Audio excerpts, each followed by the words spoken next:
सात संगत जी, प्यार से कहना धन निरंकार जी। आज भी वही संदेश और ये इंसान को, इस मानव को चेतन भक्तों ने हर समय की तरह वही इशारा करते हुए कि जीते जी इस जीवन को संवार लिया जाए, इस सच्चाई को जानकर फिर हर पल इसी में गुजरान किया जाए।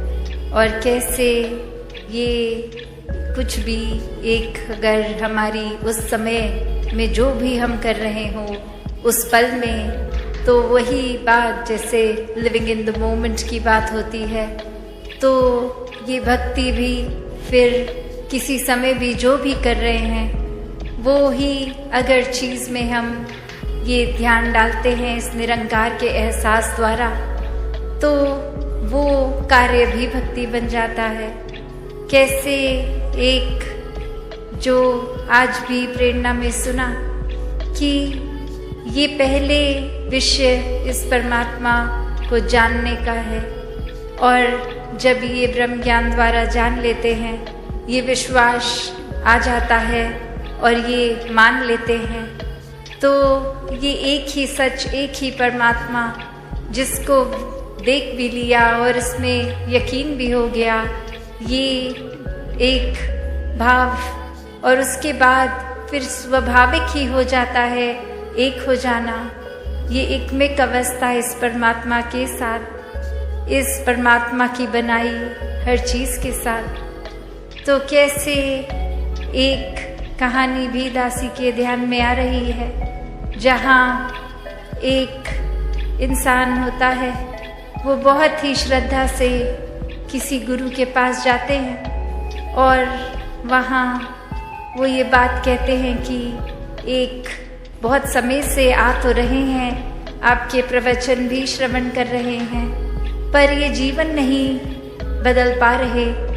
एक जो आप बात करते हैं मध्य मार्ग की कि ये बैलेंस्ड लाइफ वो हो नहीं पा रहा, क्योंकि जब हर दिन के किसी भी कार्य को करते हैं तो ध्यान उसमें चला जाता है, तो ये परमात्मा की सोच ही नहीं आती इस दिल को, इस दिमाग को। और जब परमात्मा के प्रति एक ध्यान लगा लेते हैं तो इस संसार की चीज़ों से ही अपना एक नाता तोड़ने का दिल करता है। फिर दिल करता है कि बस एकांत में ही रहें, कोई हमसे बात ना करे, हम किसी से बात ना कहें, एक अपने सारे कर्तव्यों को भी भूल जाएं, बस यही करते रहें।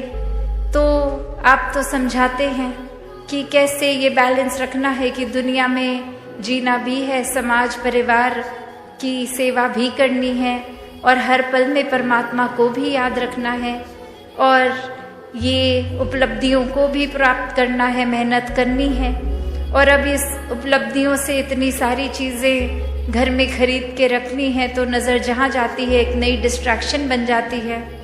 तो ये अब एक मिक होना है, ये बैलेंस बनाना है, ये तो सीख लिया, पर इस पे अब एक प्रैक्टिकली जिया नहीं जा रहा। और वहीं वो समझाते हैं गुरु कि आपके घर के आसपास आपसे सबसे नज़दीक क्या दुकान है, कौन सी दुकान है, तो वो सब बताते हैं कि एक सब्ज़ी वाले हैं, वो बस बहुत अलग अलग सब्जियां रखते हैं, और अपने तराजू में वो जो भी ग्राहक आता है बताता है कितने किलो को कितनी सब्जी चाहिए, उसको तोल कर दे देते हैं। और फिर वो गुरु कहते हैं ठीक है, अब जाइए उनको ध्यान से ऑब्जर्व कीजिए, ये कण कण में शिक्षा है, तो यहाँ से भी आपको शिक्षा मिलेगी, आप उनके पास जाइए। और अब वो इंसान अपने पड़ोस की ही दुकान पे पूरा दिन बैठता है, देखता है कि हो तो वही रहा है जो मुझे पहले से ही पता था, कि ग्राहक आया, अपना सामान ले गया, और ये दुकानदार ऐसे ही तोल कर दे रहा है। और जब वो दुकान का समय हो गया और वो रात्रि घर आने का उस दुकानदार का, वहाँ पे रुक के वो एक बात पूछने की कोशिश कि मेरे गुरु ने कहा है ये शिक्षा मुझे आपसे मिलेगी कि मैं कैसे बैलेंस लाइफस्टाइल में रहूं। तो ये आपकी क्रिया, इससे आप कैसे कर रहे हैं इसके बारे में कुछ रोशनी डालें। ये देखने में तो बहुत सिंपल काम है। तो वो इंसान समझाता है, वो दुकानदार समझाता है अब कि ये कार्य तो बस यही है कि जितने किलो का एक वज़न मैंने एक तराजू में डाला, उतने किलो की ही वो सब्ज़ी उसी दूसरे तराजू की दूसरी ओर ही रख दी। तो उससे ये बैलेंस बन जाता है, तो पता चल जाता है। और इसी से मुझे पता है कि अगर मैं 2 किलो सब्ज़ी बेच रहा हूँ तो वो अंदाजे से नहीं है, तो मैं किसी ग्राहक को एक चीट करके उससे 4 किलो सब्ज़ी का पैसा नहीं ले पाता। वो एक बहुत ही संतुलन बना रहता है, बहुत ट्रांसपेरेंट काम होता है। ग्राहक भी देखता है ये एक ईमानदारी से ही पैसे कमा रहा हूँ। और अब ये बात, और जो हो सकता है उस इंसान को सबकॉन्शियसली तो पता भी थी, पर ये गुरु ने भेजा था तो इतनी बारीकियों से अब समझ आया। और फिर वहीं उपस्थित होके वो अपनी बात यही रखते हैं कि अब ये प्रैक्टिकल लाइफ में ये तो देख लिया कि कैसे एक वो गुण भी अंदर आ गया कि ये धोखाधड़ी ये नहीं करनी है, और साथ ही ये बैलेंस की भी वो बात दुकानदार कर गया। तो यहाँ ये तो पता चल गया कि ये बैलेंस तो ज़रूरी है।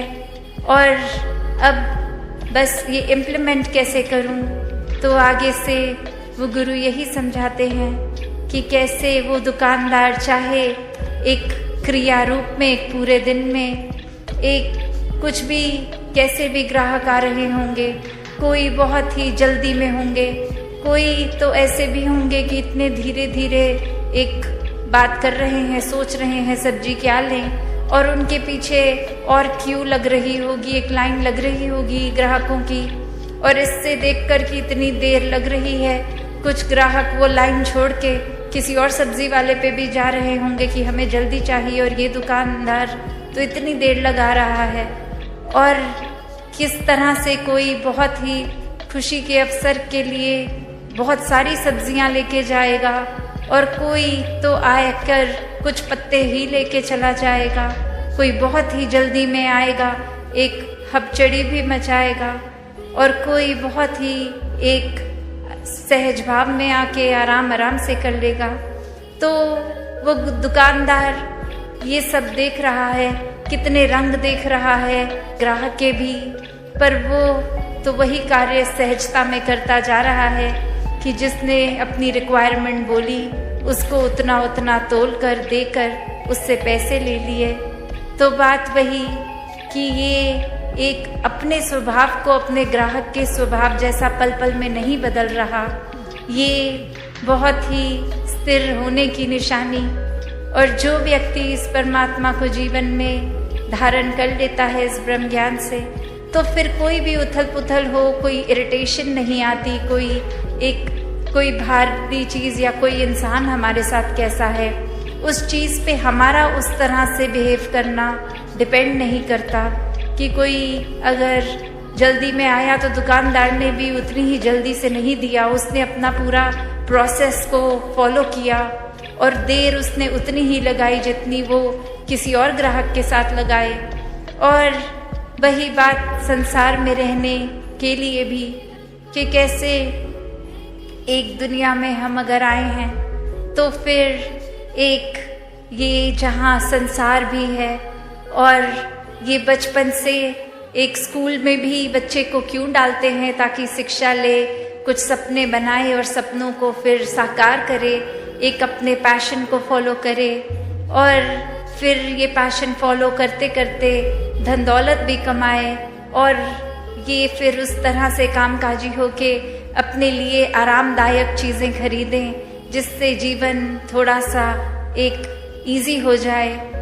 तो ऐसा करना जहाँ जीवन में मुबारक है, बस बात वही आ जाती है कि सिर्फ ध्यान यही करने में है, या ये करते करते पैरेलली हर पल में उतनी प्राथमिकता अपनी स्पिरिचुअल ग्रोथ को भी दे रहे हैं। और यही वो बैलेंस है, ये अपनी मायावी जीवन और ये आध्यात्मिक जीवन का, जहाँ पे वही बात आती है जो अभी मॉडल भी कुछ दिनों पहले इधर प्रदर्शनी में भी देखा कि ये ज्ञान और कर्म रूपी पंख, ये एक पंख अगर हो कि सिर्फ एक कार्य तो कर रहे हैं, एक हम किसी वजह से प्रभु परमात्मा का नाम तो ले रहे हैं, पर परमात्मा वाकई है क्या, ये परमात्मा की प्राप्ति तो नहीं कर रहे हैं। और वहीं दूसरी ओर ये ब्रह्म ज्ञान रूप की पंख की, एक चिड़िया का एक पंख जो कर्म और दूसरी चिड़िया का ज्ञान रूपी कर्म, और अब ये ब्रह्म ज्ञान ले भी लिया है जीवन में, पर उसको जीवन में इम्प्लीमेंट प्रैक्टिकली नहीं किया जा रहा।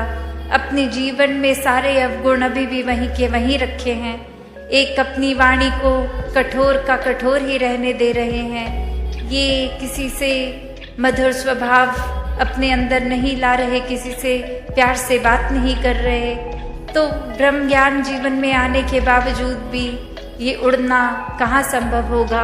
वो फिर बात वही कि ऐसा पक्षी जिसके दो पंख हैं, एक ज्ञान का एक कर्म का, वो ही उड़ान भरेगा, क्योंकि ये कर्म भी हैं, ये जीवन में इम्प्लीमेंटेशन भी है, और ये ब्रह्म ज्ञान की विद्या, ये सबसे ऊंची दात, ये भी ये झोली आई है।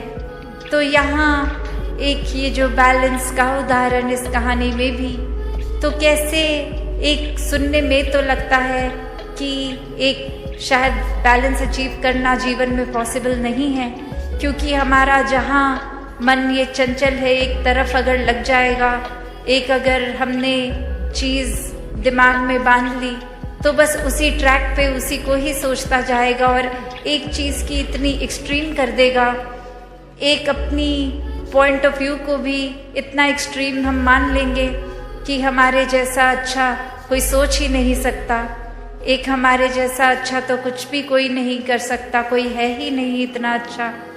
कहाँ हम फिर वो बैलेंस दूर दूर तक करते ही नहीं।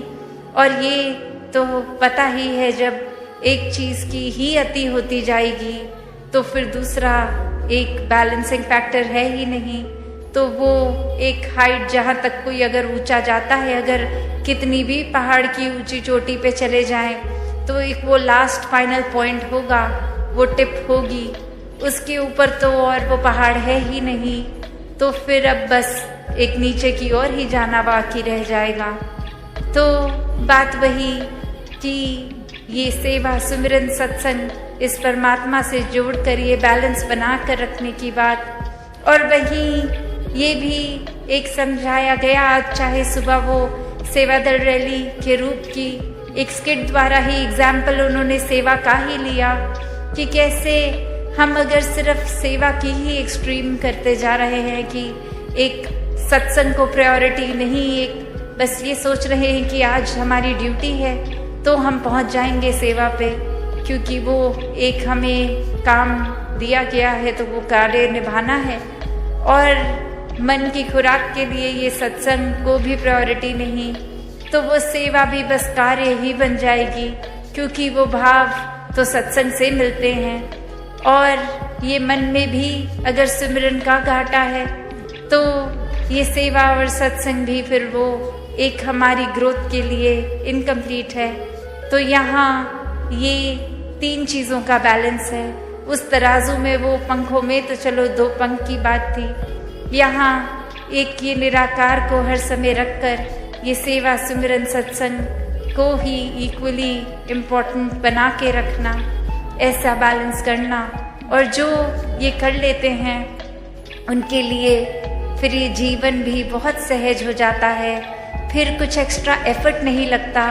हर दिन चाहे आज लगे कि सुबह से निकले इतने थके और आज तो घर पे कोई गेस्ट भी आने हैं, उनको भी एक अटेंड करना है, और फिर हमें किसी के घर डिनर पे उनके गेस्ट बन के जाना है, तो फिर ये पूरी दिन की एक्टिविटी इतनी ज़्यादा, तो इसमें थोड़ा सा मैनेज करना, एक भागा दौड़ी लगानी, ये कैसे समय पे सब कुछ होगा, ऑर्गेनाइज करना, ऐसे थॉट्स भी इतने सहज हो जाते हैं कि जब कोई आया घर पे, उसको गेस्ट ही ना माने, परिवार का ही हिस्सा माने और वो प्यार का भाव हो जाएगा, तो कुछ वो शो ऑफ करने की बात तो रही ही नहीं कि इनके आगे कुछ फ्लॉन्ट करना है।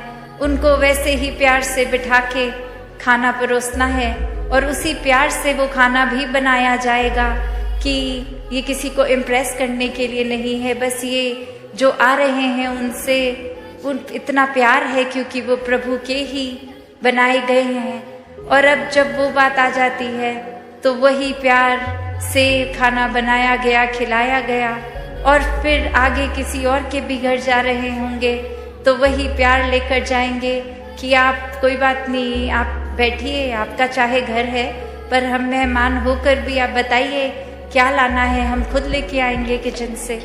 तो ऐसे भाव भी संतों के हो जाते हैं कि आप सारा ये थकावट अपने हिस्से लाने कि हम चाहे आपके घर मेहमान बन के आए हैं पर हम हैं तो सेवादार ही, तो जो भी है ये मिलजुल के निभा लेते हैं। तो बात वही कि कैसे इस जीवन में फिर अपने ऊपर ही है कि एक बेकार में ही हर छोटी से छोटी चीज़ का भी स्ट्रेस बना के रखना है या इस परमात्मा में इतने एकमिक हो जाएं कि कौन सी चीज़ हो के निकल भी गई वो कुछ लगी ही नहीं बड़ी, एक बहुत ही हवा के झोंके की तरह आई और गई। और कैसे फिर ये बैलेंस भी बना रहता है कि वो काम भी सारे हो गए, वो प्यार में भक्ति में रहता हुआ मन एक अपने दोस्तों के साथ दोस्ती, समाज के प्रति भी जो कर्तव्य रहे तो कैसे वो भी बहुत बखूबी निभा लिए गए और कुछ एक्स्ट्रा खुद को भी नहीं लगा।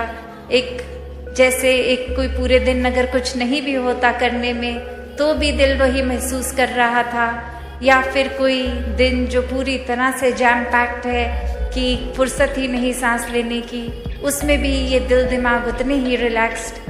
तो बात वही कि जो वाक्य ही इस परमात्मा के आश्रय रह लेते हैं वो हर पल को इतना हल्का फुल्का बना लेते हैं कि ये पता ही है कि कैसे ये परमात्मा जो कर रहा है इसी के ही एक शुक्राने भाव में रहें तो बहुत ही, चाहे उस समय हमें लगेगा कुछ ठीक है नहीं है पर ये है, चाहे हमारी नज़र नहीं देख पा रही पर ये ठीक ही है, तो वो कोई हिसाब किताब हमारे आंकड़े लगाने का तो काम नहीं, ये बस परमात्मा की एग्जिस्टेंस देखकर विश्वास की बात है। और जो वाक्य ही हर पल का एक अपनी कन्वीनियंस से कि कुछ जीवन में अच्छा हुआ है तो विश्वास करेंगे और नहीं है तो विश्वास नहीं करेंगे। जब ऐसी कन्वीनियंस एक ही परमात्मा को जीवन में जगह दी तो फिर तो कोई लाभ नहीं है, फिर तो वो कोई भी और चीज़ के साथ संसारिक कर सकते हैं। और परमात्मा को प्राप्त करके भी जब एक सब कुछ प्राप्त कर लिया तो भी नज़र इतना छोटा, तंगदिली बना ली, नज़रिया इतना छोटा, तो फिर इतनी बड़ी दात का भी क्या ही फायदा रहा। तो बात वही कि ये जो बैलेंस की बात है और इसी बैलेंस के साथ ये विस्तार भी होता है कि जैसे जैसे हमें फिर ये एहसास होगा कि परमात्मा को और ज़्यादा अगर हमें पता है अपने अंतर्यामी हम खुद हैं कि वाकई में हमारा ध्यान, हमारा दिल पूरा दिन ज़्यादातर क्या करता है, तो खुद को ही देखकर अपने अंदर वो चेंजेस लाने कि और ज़्यादा कैसे स्पिरिचुअली इंक्लाइन हो सकें, वो उस तरफ अपना विस्तार करें। और कैसे हम अगर कोई कमी कर रहे हैं कि किस तरह एक संसार के लिए कुछ ऐसा अच्छा नहीं कर पा रहे, अपने लिए कुछ ऐसा अच्छा नहीं कर पा रहे, तो वहाँ पे भी एक विस्तार किया जाए, क्योंकि ये श्वास तो उतने ही हैं और उसी में ये एक मटीरियलिस्टिक और स्पिरिचुअल लाइफ को बैलेंस करना है, तो उसी में ही सब कुछ करना है। तो जिन्होंने ये बखूबी कर लिया वो तो अपना जीवन बहुत अच्छे से निभा गए, वरना तो ये कैपेसिटी, ये कैपेबिलिटी इस परमात्मा ने हर एक में दी है, वो हमारा ही कहीं आलस है, चुनाव है, या फिर एक हमारा माइंडसेट को जो हम इतना नारो कर देते हैं, या अपने अहंकार में ही चूर रहते हैं कि कोई भी चीज़ करने की काबिलियत होने के बावजूद नहीं करते, या फिर इस परमात्मा का आसरा ही नहीं लेते। एक माइंडसेट हमने ऐसा बना लिया होता है।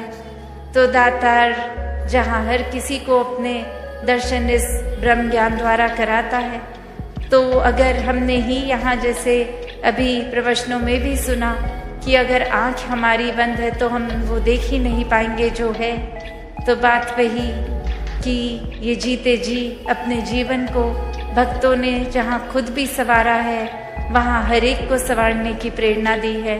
और वो किस तरह संवारा जाए वो भी बताया है कि सिर्फ एक ही तरीका है, परमात्मा से जुड़कर, उसको हर समय देखकर, एक जीवन में सच को स्थापित करके ही ये एक मार्ग वाकई ही एक सच्चाई का मार्ग जो है, इस पे चल पाएंगे।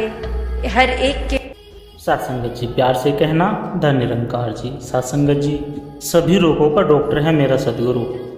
सत्संगत जी आशा करता हूँ निरंकार की कृपा से आप सभी अच्छे होंगे। सत्संगत जी आप जी के चरणों में बहुत ही सुंदर विचार, जिसका विषय है सभी रोगों का डॉक्टर है मेरा सदगुरु। तो आइए सत्संगत जी सुनते हैं।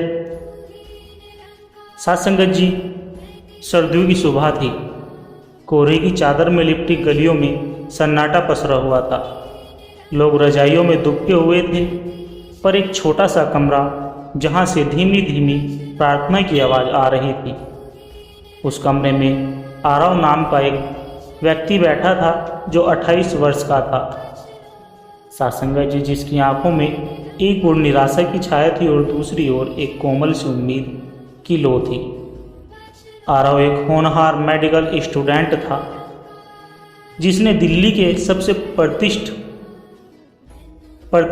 कॉलेज से डॉक्टरी की पढ़ाई की थी। सत्संगत जी वो जानता था कि शारीरिक रोगों की दवाएं तो बनाई जा सकती है, पर आत्मा के रोग जैसे घृणा, लालच, क्रोध और निराशा का इलाज उनके पास नहीं था। सत्संगत जी उसी सोच में डूबा वो एक दिन अचानक एक सत्संग में पहुंचा।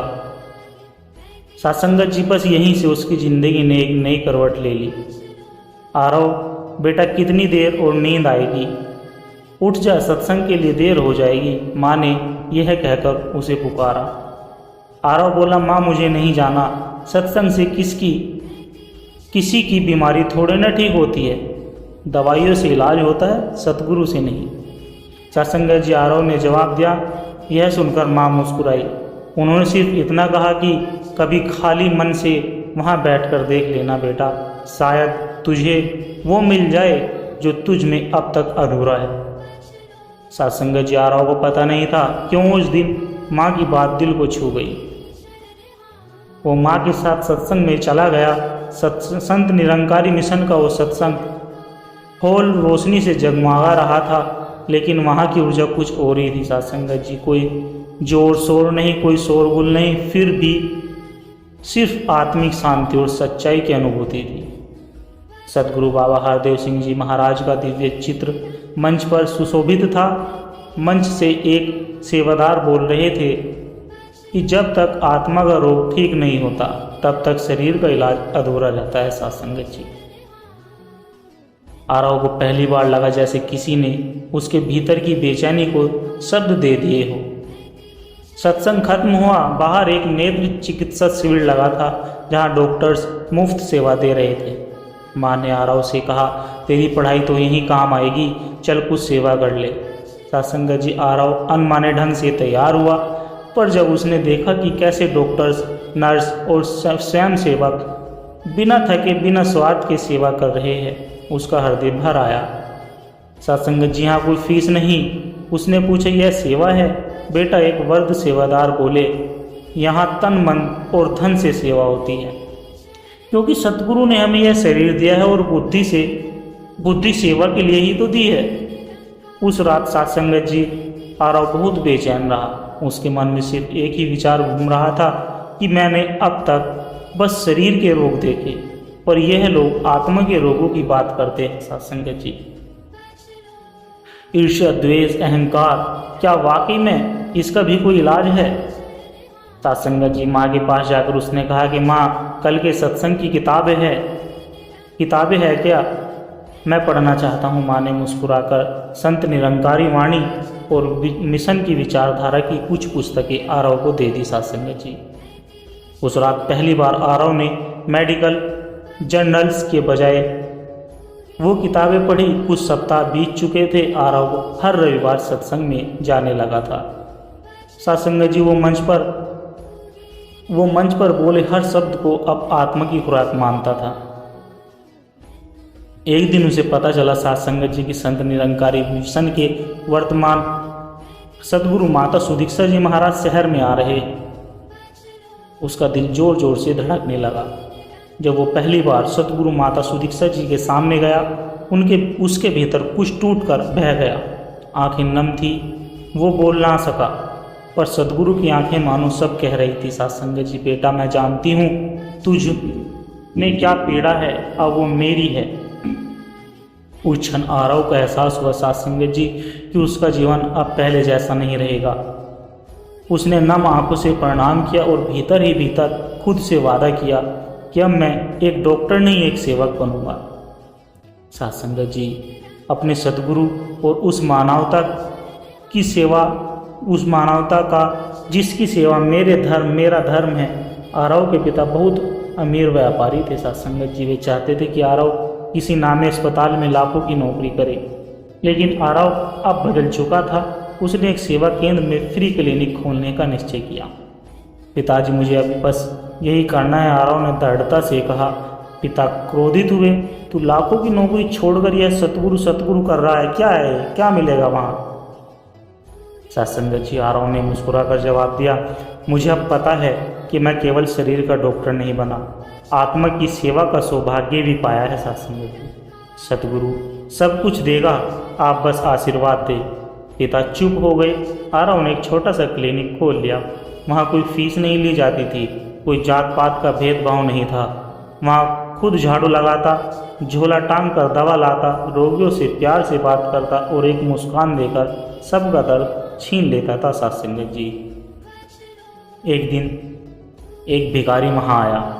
उसके पैरों में मवाद भरा था। सत्संगत जी, बदबू के मारे सब दूर हट गए, पर आरव ने उसे अपने हाथों से नहलाया, घाव साफ किए और भोजन कराया। लोगों ने कहा, डॉक्टर साहब आप तो खुद को गंदा कर रहे हैं। आरव ने मुस्कुराकर कहा कि सत्संगत जी, मैं नहीं करता, यह सेवा तो सतगुरु करवा रहा है, मेरे हाथ तो बस उसका माध्यम है। सत्संगत जी क्लिनिक में एक दिन एक मुस्लिम महिला अपने बीमार बच्ची को लेकर आई। वो घबराई हुई थी कि शायद उसे भेदभाव मिलेगा, पर आरव ने बच्ची को गोद में लिया और झूला झुलाते हुए कहा, बच्चे का रूप कोई मजहब नहीं है, बच्चे का कोई मजहब नहीं होता और डॉक्टर के लिए रोगी बस एक इंसान होता है। सत्संगत जी, महिला की आंखों से आंसू बह निकले। सत्संगत जी, उसने कहा, आप जैसे लोग ही भारत की असली तस्वीर। सच सत्संगत जी, एक दिन क्लिनिक में कुछ असामाजिक तत्व आ गए। उन्होंने आरव पर आरोप लगाया कि वह धर्म के नाम पर झूठी सेवा कर रहा है। उन्होंने उसकी दवाइयों को फेंक दिया, बैनर फाड़ डाले और उसे धक्का दिया, पर आरव ने कोई विरोध नहीं किया। उसने बस यही कहा, आपका क्रोध भी मुझे क्षमा का अवसर दे रहा है। सत्संगत जी, मैं आपके लिए प्रार्थना करूंगा। अगले दिन वे युवक वापस आए, शर्मिंदा और आंखों में पछतावा लिए। बोले, हमें माफ़ कर दो डॉक्टर भाई, हम तुम्हारे सतगुरु से मिलने जाना चाहते हैं। उन्होंने कहा। अब हर रविवार आरव ने सिर्फ सत्संग जाता बल्कि क्लिनिक के मरीजों को भी साथ लेकर जाता था। वहाँ बच्चे भजन गाते, वृद्धजन आंखें बंद कर कर शांति पाते और रोगी मुस्कान में स्वास्थ्य ढूंढते थे। सत्संगत जी, आरव ने अनुभव किया कि जहाँ ईश्वर का नाम है वहाँ दवा भी दुआ बन जाती है। कुछ वर्षों बाद आरव का क्लिनिक एक मॉडल बन चुका था।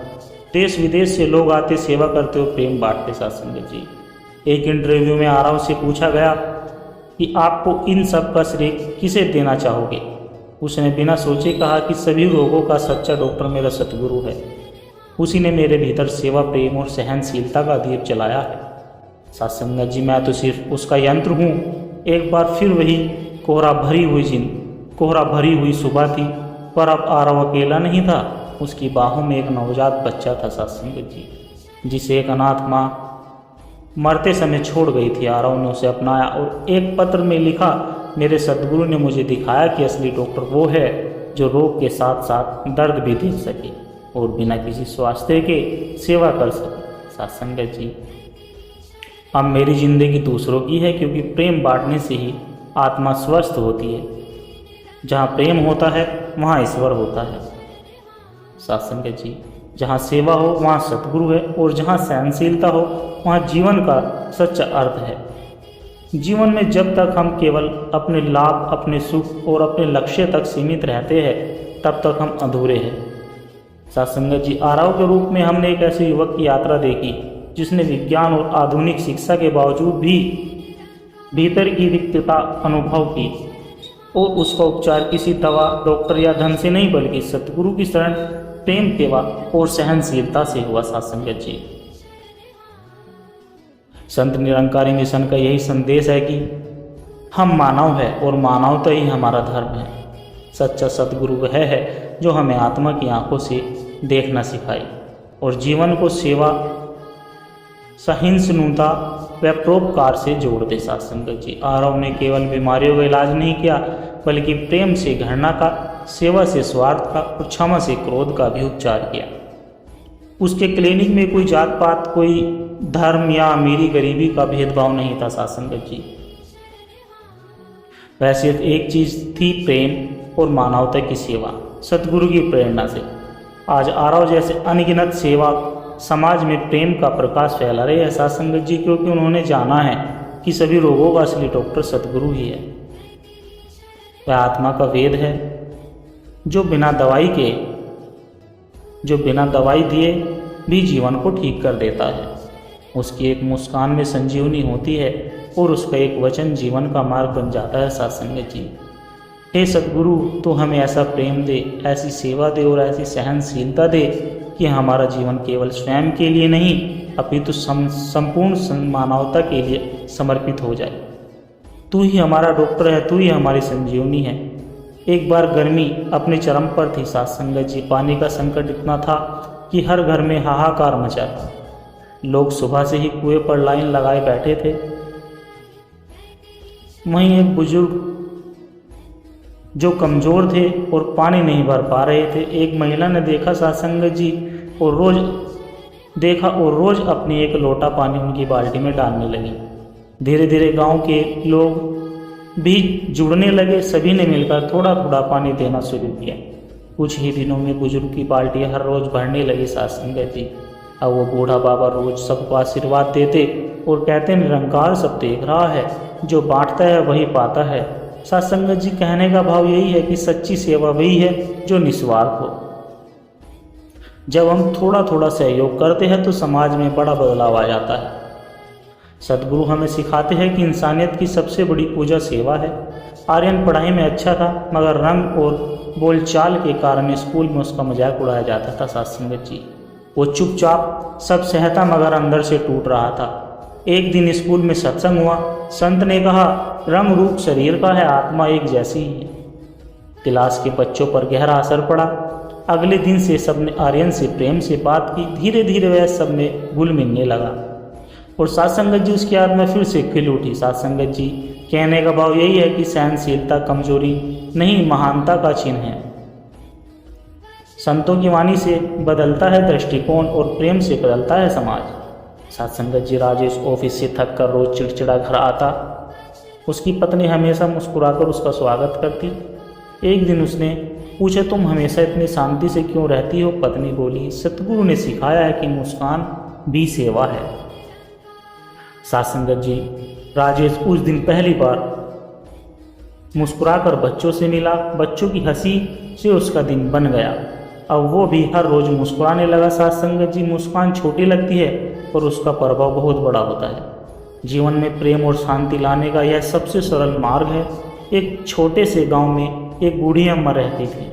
उनका बेटा और बहू शहर में नौकरी करते थे। सत्संगत जी, लेकिन वे गांव में रहकर हर रोज़ गुरुद्वारा जाती और सत्संग में भाग लेती थी। अम्मा बहुत ही साधारण जीवन जीती थी सत्संग जी, लेकिन उनका हृदय सेवा और प्रेम से भरा था। हर रोज़ वे अपने छोटे से चूल्हे पर एक अतिरिक्त रोटी बनाती और घर के पास रहने वाले एक गरीब लकड़हारे को दे देती थी। सत्संग जी वो लकड़हारा कभी कुछ नहीं कहता, बस सिर झुकाकर रोटी ले जाता और चला जाता। सत्संग जी दास के द्वारा कहे गए विचार यदि आप जी को अच्छे लगे हो तो वीडियो को लाइक करें, शेयर करें और कमेंट बॉक्स में सत्संग जी अपने विचार साझा जरूर करें। और सत्संग जी दास के चैनल को भी सब्सक्राइब जरूर कर दे और दास को आशीर्वाद दे। सत्संग जी हर रोज़ आप जी के चरणों में ऐसे ही सुंदर सुंदर विचार लेकर आता रहूं। सत्संग जी प्यार से कहना, धन निरंकार जी।